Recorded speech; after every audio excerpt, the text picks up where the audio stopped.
The US has 169 volcanoes that could erupt, and here's where they're located.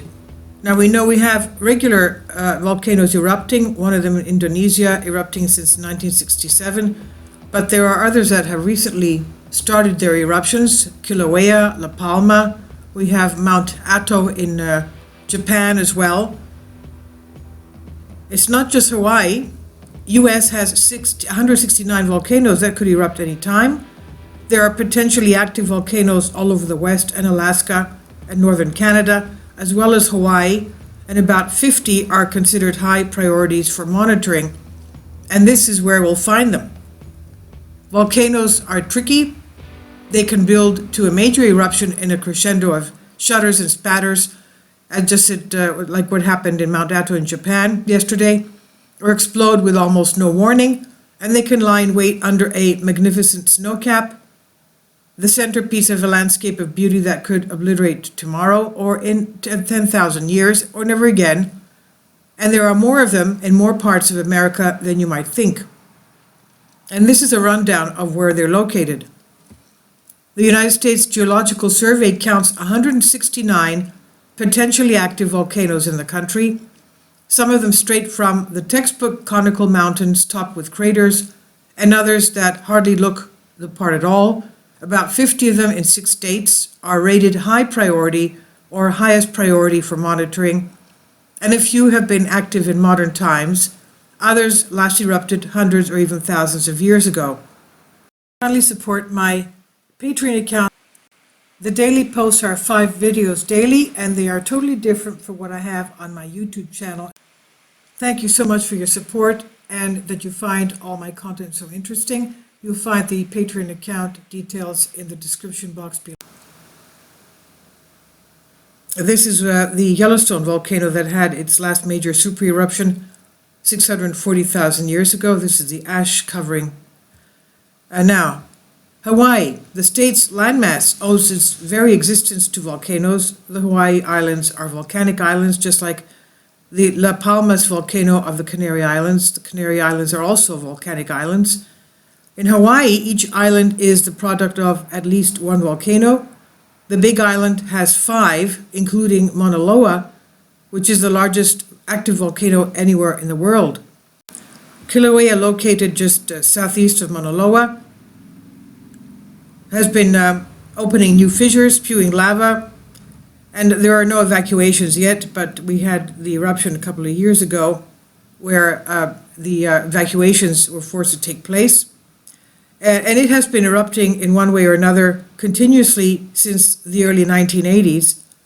Mauna Loa has erupted 33 times in the last 175 years, and Loihi, the seamount just south of Kilauea, the submarine volcano about 20 miles offshore, did erupt in 1996. Farther north and west, the islands are older and quieter geologically. Maui's only active volcano, Haleakala, is believed to have erupted most recently at least 400 years ago. Though it has attracted many visitors to Hawaii Volcanoes National Park over the years, Kilauea's eruption has taken a significant toll. The Hawaii Center for Volcanology noted at that time of the last eruption that over one 9-month period it destroyed over 100 homes. Now Alaska, these are on the Ring of Fire, of course, Hawaii and Alaska. Hawaii often gets the headlines, but Alaska has the numbers. At least 50 volcanoes have been active in that state since 1760, attracting substantial attention from volcano watchers and researchers. Many are concentrated along the arc of the Aleutian Islands, which are all volcanic, part of the Ring of Fire, around the Pacific Ocean, where earthquakes and eruptions are most common. One of them is more worrisome than usual right now. Scientists at the Alaska Volcano Observatory have had a yellow alert from Mount Cleveland, where they have been detecting seismic thermal activity and occasional ash clouds. And like most of Alaska's volcanoes, Mount Cleveland is in a strikingly remote, unpopulated area, but 4 of them are close enough to Anchorage, the state's largest city, to be a potential worry. The gravest problem that Alaskan volcanoes regularly pose, though, is not on the ground, but thousands of feet in the air. Researchers estimate that 80,000 large aircraft fly over or near Alaska's volcanoes each year, making them vulnerable to volcanic ash. When a commercial jetliner flew through the ash in 1989, all 4 engines briefly shut down, and the aircraft dropped 13,000 feet in just 8 minutes, and it managed to land safely in Anchorage, thank goodness. The Pacific coast, from Canada to Mexico, the American West is dotted with volcanoes. Some are in the Sierra Nevada, like Long Valley Caldera, which is one of the world's supervolcanoes. And we know that from the recent videos, when we look at Long Valley once in a while, we see that it's inflating. It's had a couple of earthquakes nearby that have shaken the supervolcano there. So Long Valley, believed to have last erupted 16,000 years ago. Others helped make up the Cascade Range in rural Oregon and Washington. We've had a series of earthquakes 2 days ago, 38 earthquakes in one day in Mount Hood, as we saw in the video I put up. Now, one is Mount St. Helens, the Cascade Mountains, the Cascade volcanoes. Mount St. Helens, about 50 miles from Portland area, and that erupted explosively in 1980, causing an avalanche of debris and wiping out forests and wildlife for miles. American officials say it is the most likely of the contiguous U.S. volcanoes to erupt in the future. Another is Mount Rainier, the tallest of the Cascades, soaring scenically near Seattle and Tacoma, Washington. It last erupted only 1,000 years ago. And then we have Lassen Peak volcano, less than 60 miles from Redding, California, erupted most recently in 1917, creating the eerie landscape of Lassen Volcano National Park. Mount Hood and Mount Shasta have each erupted in the last few hundred years. Then we have Wyoming and the Rockies. Wyoming, home to, of course, Yellowstone. Volcanoes are not always individual mountains. There are volcanic fields scattered across the west where scientists have found cones, lava flows, and signs of relatively recent eruptions. And we know one of America's most popular national parks, Yellowstone, is home to volcanic activity that has played out for 2 million years. Indeed, it's responsible for some of the park's most spectacular sights. The park was profoundly shaped by a supereruption of Yellowstone about 640,000 years ago. An event like that today, of course, would bury parts of Colorado, Idaho, Montana, Utah, Wyoming in several feet of ash, and ash could end up as far away as Chicago, Los Angeles, and St. Louis.